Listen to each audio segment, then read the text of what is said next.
Aujourd'hui, on va s'attaquer à un sujet qui a l'air un peu technique, mais qui en réalité concerne absolument toutes les entreprises françaises. C'est une réforme obligatoire et il faut bien le comprendre. C'est à la fois un risque immense pour ceux qui ne s'y préparent pas, mais aussi une vraie opportunité. Allez, on plonge dedans. Il y a une date qu'il faut graver dans le marbre, le 1er septembre 2026. Non, ce n'est pas juste une nouvelle deadline administrative. C'est bien plus que ça. C'est une date qui peut mettre un coup d'arrêt direct à la trésorerie de n'importe quelle boîte. Et voilà. Voilà la conséquence la plus directe, la plus brutale de l'inaction. Imaginez un peu, recevoir un courrier de l'administration qui dit « Désolé, mais la TVA sur vos achats, vous ne pouvez plus la récupérer ». C'est précisément ce qui risque d'arriver si on n'est pas prêt. Pour que ce soit bien concret, mettons des chiffres là-dessus. Ne pas avoir enregistré sa plateforme de réception, ce n'est pas un simple oubli administratif. Sur un achat de 5 000 €, hop, c'est 1 000 € de TVA qui s'envolent. Une perte sèche de 1 000 €. Et si on ajoute à ça l'amende potentielle qui peut tomber tous les 3 mois, on parle d'une vraie hémorragie financière. Ok, maintenant, voyons un peu le cadre légal qui rend cette menace bien réelle, et surtout, inévitable. Comprendre les échéances, c'est vraiment la toute première étape pour se protéger efficacement. Alors, le calendrier, il est en 2 temps. D'abord, 1er septembre 2026. Là, attention, toutes les entreprises, de la plus petite à la plus grande, doivent être capables de recevoir des factures électroniques. C'est l'étape 1.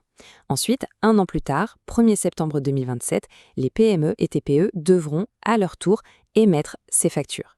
Mais le point crucial vraiment, c'est cette première obligation de réception. Elle arrive vite et elle concerne tout le monde, sans exception. Bon, pour que tout ça ne reste pas de la pure théorie, on va prendre un cas pratique. Une histoire toute simple qui montre très bien comment cette réforme peut mettre un vrai bazar dans le quotidien d'un entrepreneur. On vous présente Monsieur Dubois. Il est artisan. Son fournisseur, lui, il est déjà passé à la facturation électronique et il lui envoie sa facture de 5 000 € via sa plateforme. Sauf que Monsieur Dubois, lui, il est à fond sur ses chantiers. Il a complètement zappé de s'inscrire sur une plateforme de réception. Résultat, la facture ne peut pas arriver à destination. Elle est tout simplement rejetée. Quelques semaines passent et Monsieur Dubois se rend compte qu'il n'a jamais reçu ce document et surtout qu'il vient de perdre 1 000 € de TVA déductible. Le coup est rude. Mais alors, pourquoi ça a bloqué ? Tout vient du mécanisme au cœur de la réforme, ce qu'on appelle le schéma en Y. En gros, quand la plateforme de l'expéditeur envoie la facture, sa première action, c'est de consulter un annuaire central pour savoir où la livrer. Si l'entreprise de Monsieur Dubois n'est pas dans l'annuaire, eh bien la chaîne se brise net. La facture est rejetée et l'info remonte directement à l'administration fiscale. Votre TVA, gelée. S'inscrire, ce n'est donc pas une option, c'est une protection. Ce problème de TVA, aussi grave soit-il, n'est en fait que la pointe de l'iceberg. Parce que cette transition numérique forcée, elle ouvre la porte à une menace bien plus grande. Une menace qui peut carrément mettre en péril l'existence même de l'entreprise. Ce chiffre, il fait froid dans le dos. 466 000 €. C'est le coût moyen d'une cyberattaque réussie pour une PME en France. Un coût qui peut balayer des années de travail en l'espace de quelques heures. Et la statistique qui suit, elle est encore plus brutale. Après une attaque d'envergure, 60% des PME touchées mettent la clé sous la porte dans les 18 mois. Le lien est direct. Cette dématérialisation des factures, c'est une nouvelle autoroute pour les cybercriminels et les conséquences peuvent être fatales. Bon, les risques sont posés, ils sont clairs. Maintenant, on va démystifier un peu la technologie qui est au centre de tout ça. Vous allez voir, c'est plus simple que ça en a l'air. Le format qui va devenir la norme, c'est la facture X. C'est quoi ? C'est une sorte de fichier 2 en 1. C'est d'abord un PDF, tout ce qu'il y a de plus classique qu'on peut lire et imprimer, mais caché à l'intérieur de ce PDF, il y a un deuxième fichier en langage informatique qui contient toutes les données de la facture. C'est ce fichier-là que les logiciels vont lire pour tout intégrer automatiquement en compta, sans erreur et en toute conformité. Ok, on a bien cerné le problème, parlons maintenant de la solution. Comment on choisit le bon outil ? On va commencer par la base, le socle, les exigences minimales que l'État a fixées pour garantir un minimum de sécurité. Voici les 4 piliers imposés par l'État. L'interopérabilité pour être sûr de pouvoir parler avec tout le monde. La propriété des données, hyper important pour ne jamais être otage de son prestataire. La gestion des statuts de la facture, c'est obligatoire pour le suivi. Et bien sûr, la sécurité avec la norme ISO 27001. Mais attention, ça c'est le ticket d'entrée. C'est le strict minimum, pas une fin en soi.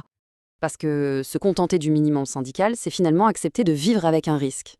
L'objectif, ça ne devrait pas être juste d'être conforme, mais de viser une vraie tranquillité d'esprit, une vraie résilience pour son activité. Cette image, elle est forte, mais elle est tellement juste. Le choix d'une plateforme, ce n'est pas une simple dépense logicielle. C'est un investissement stratégique. C'est vraiment le gilet de sauvetage qui va permettre à l'entreprise de ne pas couler dans la tempête numérique qui s'annonce. Alors, pour choisir ce fameux gilet de sauvetage, il y a 3 critères fondamentaux à exiger. Premièrement, un véritable bouclier numérique. Deuxièmement, un coût total fixe et transparent, sans surprise. Et troisièmement, une garantie zéro pénalité. On va détailler ces 3 points. Le premier critère, c'est le plus important. La cybersécurité, ça ne peut pas être une option qu'on coche à la fin, non. Elle doit être intégrée au cœur de la solution dès le départ. C'est la seule façon de se protéger contre des menaces qui, on l'a vu, peuvent tout détruire. Ensuite, il faut se méfier des prix d'appel qui ont l'air très attractifs. Souvent, ils cachent des coûts partout. Le support, les mises à jour, l'hébergement. Ce qu'il faut exiger, c'est un coût total de possession, un TCO, qui soit clair, fixe et tout compris, pour avoir une visibilité parfaite et aucune mauvaise surprise. Et enfin, la garantie zéro pénalité. Ça veut dire quoi? Ça veut dire que la solution doit non seulement vous assurer d'être prêt pour la réception en 2026, mais aussi vous donner assez de capacité pour l'émission en 2027. C'est la seule et unique assurance contre l'amende de 15 000 € par an. Ce schéma illustre bien le piège à éviter. Le fait d'empiler les outils, un logiciel pour facturer, un autre pour stocker, un autre pour collaborer, c'est comme construire une forteresse et laisser plein de petites portes ouvertes partout. Ça crée des failles de sécurité, de l'inefficacité, des coûts cachés. Une plateforme vraiment intégrée, elle, garantit la cohérence et la sécurité de bout en bout. Au final, le choix se résume un peu à ça. Est-ce qu'on fait confiance à une jeune start-up dont on ne connaît pas l'avenir, ou est-ce qu'on s'appuie sur un partenaire solide, établi, qui a fait ses preuves? Choisir la pérennité, c'est s'assurer d'avoir un expert à ses côtés qui sera encore là demain pour accompagner sur le long terme. Et on va se quitter sur cette question qui est essentielle.